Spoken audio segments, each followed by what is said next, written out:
Jey Uso is attacked ahead of the Elimination Chamber, Seth Rollins makes his presence known, and we have a new Intercontinental Champion. All this and more in this episode of This Week in WWE, What Mattered. Just a short disclaimer before I begin, this video is not going to cover the Elimination Chamber PLE. If you'd like to hear my thoughts on the show, I have made a dedicated video just on the Elimination Chamber PLE itself, discussing the show and everything that went down, whilst sharing my thoughts along the way. You can find a link to this video up in the corner now, and I've also put it in the description of this video too, so if you are interested on my take of the Elimination Chamber, please do check it out. This is also something that I'm going to be doing after each and every main roster WWE Premium Live event, so you should expect a video from me around 24 hours after the event is finished. And for WrestleMania, seeing as it is 2 nights, I will post 2 separate videos, so expect a video from me on Sunday covering WrestleMania Night 1, and then a video from me on Monday covering Night 2. It was announced on social media that a superstar had been attacked backstage, which generated a lot of interest and intrigue before the show went on air. And we soon found out that that superstar was Jey Uso, and Jacob Fatu was going absolutely crazy backstage. We saw Jey get loaded into an ambulance, and then WWE Champion Drew McIntyre walked into the arena, saying that he had absolutely nothing to do with the attack, but he was going to be blamed regardless. Each competitor in the then upcoming Men's Elimination Chamber match made their way to the ring one by one, all claiming that they were going to win, before LA Knight dropped Trick Williams and Randy Orton RKO'd Javon Evans. Backstage, the Vision tried to convince Nick Aldis to give Jey Uso's Elimination Chamber spot to Logan Paul, and Jacob Fatu made similar pleas to Nick, saying that both he and Nick had a Drew McIntyre problem. And it was later announced that Logan and Jacob were going to main event the show in a qualifying match to see who was going to take Jey's spot in the chamber. We then saw Kairi Sane take on Tiffany Stratton in a singles match, with Kairi actually taking the place of Asuka ahead of the Women's Elimination Chamber match. And Tiffany did pick up the victory following some shenanigans at ringside with Alba Fyre and Chelsea Green, with Kairi Sane inadvertently taking out Alba Fyre in the process. There was then quite a funny segment where The Miz pleaded with Obafemi for them to join forces and become the Awesome Rulers instead of having their singles match, but of course this didn't happen, and Oba made very short work of Miz to squash him.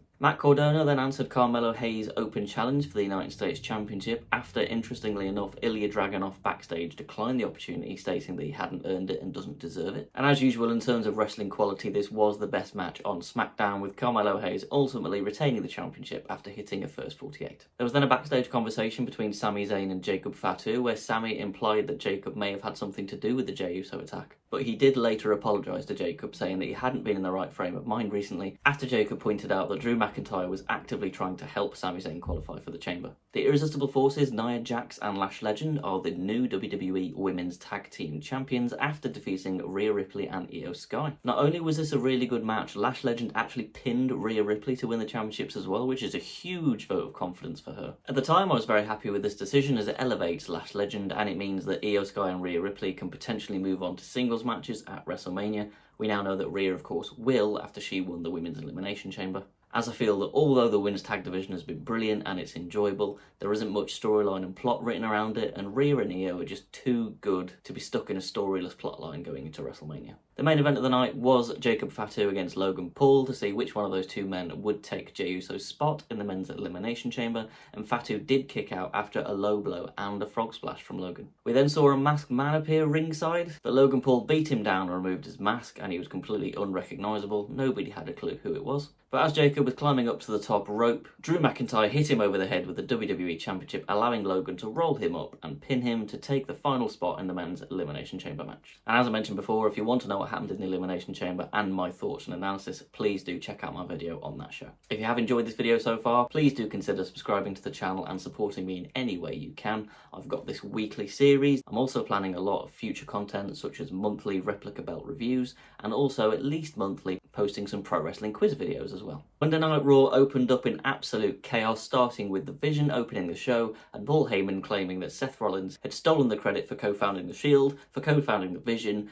and he stole the win in the Elimination Chamber from Logan Paul and also the main event of WrestleMania. Visibly angry, Heyman said that they were going to stomp out Rollins the next time he steps foot in a WWE ring.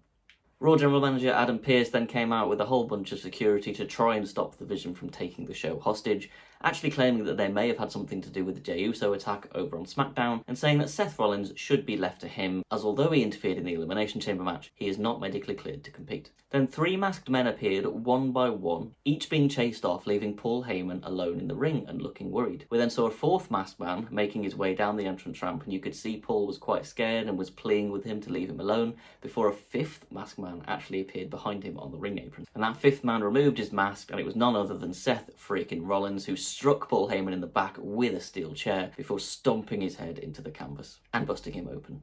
And as Paul Heyman was loaded into the back of the ambulance, we saw Jey Uso attacking Austin Theory as he tried to get into his car, presumably because he thinks the Vision was responsible for taking out his brother Jey. And then it was revealed that LA Knight was the one driving the ambulance, so God knows where Paul Heyman got driven off to. Dragon Lee then jumped Gunther during his entrance for their scheduled match, which has been building up for a few weeks now, with Dragon Lee taking exception to how Gunther has been disrespecting AJ Styles since retiring him. And although Dragon Lee had his moments, this was a really dominant display from Gunther, as you would expect. There were a couple of times in the match where Gunther could have won, including one instance where he had Dragon Lee's shoulders pinned to the ground, but he lifted him up before the 3 count because he wanted to lay in some more punishment. Dragon Lee got powerbombed onto the ring apron and onto the announce table, which looked absolutely brutal, although he did nearly win after hitting an Operation Dragon on the outside of the ring, nearly causing Gunther to be counted out. However, ultimately, Dragon Lee did tap out to the sleeper hold, and he was unmasked in the process. Jey Uso's match with Austin Theory was very short-lived, as it ended in disqualification following interference from Logan Paul and Austin Theory. Then we saw Jey Uso appear with a couple of crutches to fight them off, which isn't that big of a deal, but I thought it was a little bit strange because it looked like the attack on SmackDown was fairly brutal and it was substantial enough to take him out of the Elimination Chamber match the next night. But then he just showed up here on Monday Night Raw looking pretty much alright, but with a little plaster on his forehead. There was then quite a funny backstage segment with new WWE superstar Danhausen interacting with Adam Pearce as he presented him with a list of soggy demands as they'd been dropped into the toilet, which included a blimp, his own personal camera boy, and one of those Triple H finger-pointing photos. And then there was a short interaction with the Judgment Day where he cursed Dominik Mysterio. Now, if you've seen my Elimination Chamber video, you know how absolutely bemused I was by the decision to debut Danhausen at that show and the build-up towards it. However, I don't really know much about Danhausen, and I'm not going to let the botch of a debut impact my opinion of him going forward. This is the first time I've really seen him speak, and it was quite a funny segment, I have to say. It was pretty entertaining. There was then a brief Rhea Ripley interview on the entrance ramp where she spoke about her upcoming match against Jade Cargill, but there was also a really heartfelt moment between her and Io Sky where Rhea called Io her best friend and that she helped pull her out of a dark place. And all I could think about during this interaction of how heartbreaking it's going to be when these two inevitably split up, because they're a great tag team, they're a great pair. We just saw there how much love Rhea has for Io and vice versa. However, I can't help thinking that at some point down the road Rhea is going to turn heel on Io. We have to remember here, Rhea Ripley has still never beaten Io Sky in a singles match, and that has got to be eating her up inside. So I'm sure this is something that WWE are going to revisit at some point in the future. Next, we saw Dominik Mysterio defend his Intercontinental Championship against Penta, with Finn Balor and JD McDonough of the Judgment Day sat at ringside. In an earlier segment in the night, Dom asked for the Judgment Day to be out there to help him, but Finn reminded him that Dom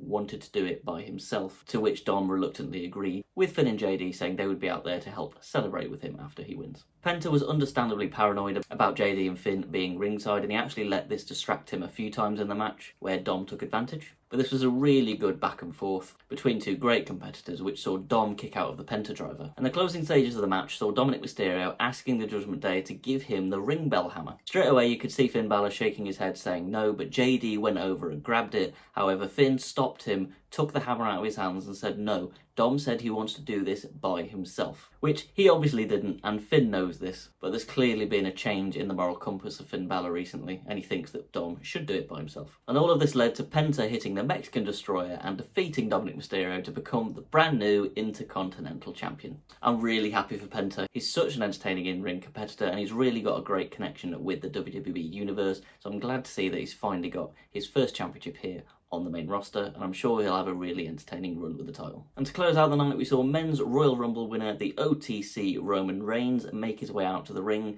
but before he could say a word, World Heavyweight Champion and his WrestleMania opponent, CM Punk, made his way out to the ring to confront him. And I'm not going to cover everything that was said in this promo, but this was a really good back and forth between Punk and Roman Reigns, which I encourage you to go and watch online. It's really going to help you get hyped up for this WrestleMania match at WrestleMania 42. But some of the highlights were Punk said to Roman, "For 7 weeks, I've got to carry your bullshit all the way to WrestleMania. I'm in your head, I'm under your skin, and I can see right through you." Roman said that we didn't bring back CM Punk to be champion, we brought him back for the 32-year-old virgins that live with their mothers. to sell a few t-shirts, and to maybe draw the house in Chicago, stating that being world champion was just too much of a responsibility and above his pay grade. As Roman tried to walk away, CM Punk grabbed his arm and you could see Roman was visibly angry, but Punk was not going to let him walk away without saying what he wanted to say, and he finished the promo by saying, "I'm going to bury you at WrestleMania. I'm going to bury you next to your father."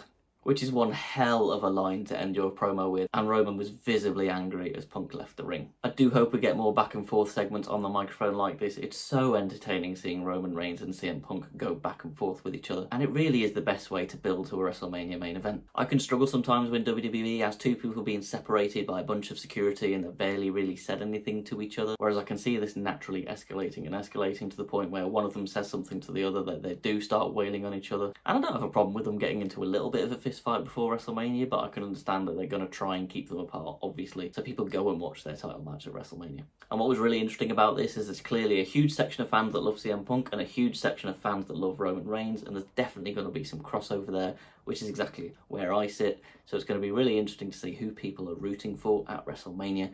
During this back and forth promo, both men got cheered and a few boos depending on what they were saying about the other. So I think WWE are really in a win-win situation here. I'm not sure who's going to win the match at WrestleMania, but I don't think either result is going to be bad for business. So as fans, we should just get invested and enjoy it for what it is. As always, thank you very much for watching this video. As I mentioned earlier, I am planning on putting some more varied content out there in the near future, so I will be doing replica belt review videos once a month, and I'm also going to start posting some pro wrestling quiz content as well. Plus, after each and every WWE main roster PLE, I'm going to be posting a recap video, just like the Elimination Chamber one that I mentioned earlier, where I'm going to cover each and every match, what happened, and share my thoughts and opinions along the way. So subscribe to the channel, hit that like button, do what you gotta do to support me, and until next time, see you later.